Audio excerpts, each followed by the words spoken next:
Hello YouTube, it's Iceflower for me, and today I'm reviewing The Legend of Zelda Ocarina of Time 3D.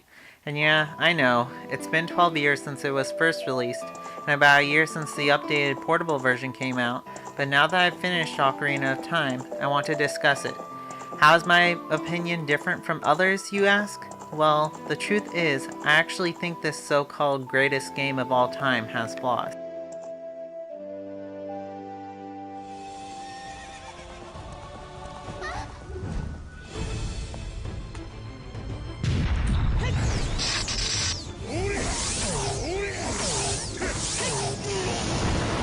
Zelda's transition to the third dimension was pulled off effortlessly.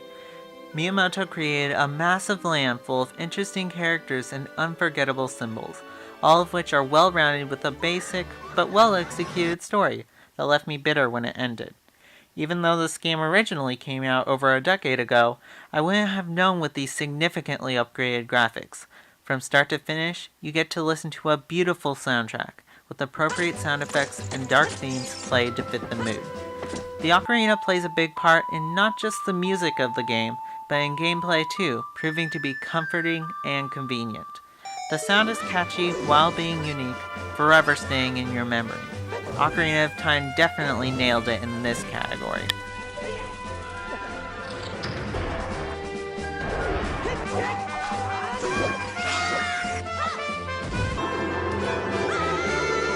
At its core, Ocarina of Time is an action-adventure game. It's your job to prevent Ganondorf from possessing the power of the Triforce. You spend a good amount of time completing tasks that allow you to acquire the tools or abilities necessary to advance through dungeons. You move Link with the circle pad, aim with the L button, and fire with X, Y, B, 1, or 2 on the bottom touchscreen, depending on what item or weapon you want to use. The A button is reserved for multiple actions depending on the situation, which for the most part works, but can be irritating when able to do 2 or more moves around an object. There is no jump button either. Link instead auto-jumps when you run off an edge, which can cause accidental suicides if you're not careful in narrow spaces. Target locked-based aiming was quite the revolution for 3D action games back then, but it can be tiring to press when dealing with structures that commonly move off-screen. From steel boots, to the Eye of Truth, to the slingshot, the gameplay's freshness is maintained with the discovery of power-ups. I had tons of fun trying out my new arsenal and learning how it can be most effective against enemies, puzzles, and bosses. This was definitely one of my favorite parts of the game. The only thing I would have wanted more of was Bombchu. This adorable weapon was given a brief spotlight near the end of the adventure. It was hands down the least utilized weapon of the bunch. As you progress through the large dungeons, you'll find yourself commonly trying to figure out puzzles to find your next target. Some could be as simple as spreading fire, moving structures, or complex like moving through an unclear path. Each puzzle is creatively constructed and filled with variety, surprising you at every step of the adventure.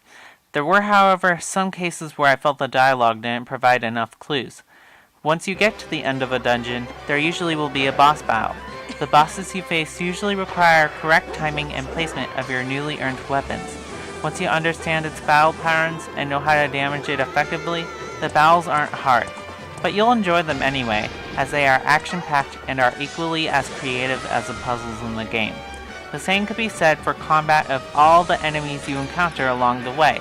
This game is all about figuring out the strategy and weaknesses of what's blocking your way. There's not one dull moment. This is all improved with the amount of detail the staff put into the game. It's obvious they were making this with the player's thoughts in mind, including a map and a compass to help those who are lost or want to collect everything possible in the area. They included transportation aids too, like the ocarina, Epona, and Faurora's Wind to make traveling around the land of Hyrule much easier. When you combine strategic battles with creative puzzles and cool items, you have one fantastic game. You'll find Ocarina of Time's length satisfying at 40 plus hours. As if that weren't enough, they provide a Master Quest mode that mirrors the world and strengthens the foes of the original. You'll be busy slashing through enemies and playing melodies for a long time. So after all this, you still wonder why everyone thinks this is one of the greatest games of all time? It's because this game essentially has no flaws. There are so few problems with this game, it's as if they're non-existent. Whenever you think there's something wrong, the game is one step ahead of you and quickly resolves it. You really feel like you're on an epic adventure when playing this game. Ocarina of Time never gets tiring either, as you are always encountering new living and environmental challenges. The feeling you get when you figure out a puzzle or defeat a boss is so rewarding, it becomes addictive. This is the first Zelda game I've played. Now that I've played it, I understand why it's received so much recognition, why the series has received such strong critical acclaim and a large fan base. I regret jumping onto the Zelda bandwagon this late, and now I want to play the rest of Link's Adventures. If you are a gamer and have not played this legendary title, you need to stop what you're doing and play this now. I guarantee you will enjoy it, and that it will forever leave a mark on you on what gaming really is, like it has already for so many. The music, graphics, story, gameplay, and lasting appeal are incredible, combining into an experience that gives you that nostalgic touch you'd expect. And there's no better way to play this classic than on the Nintendo 3DS.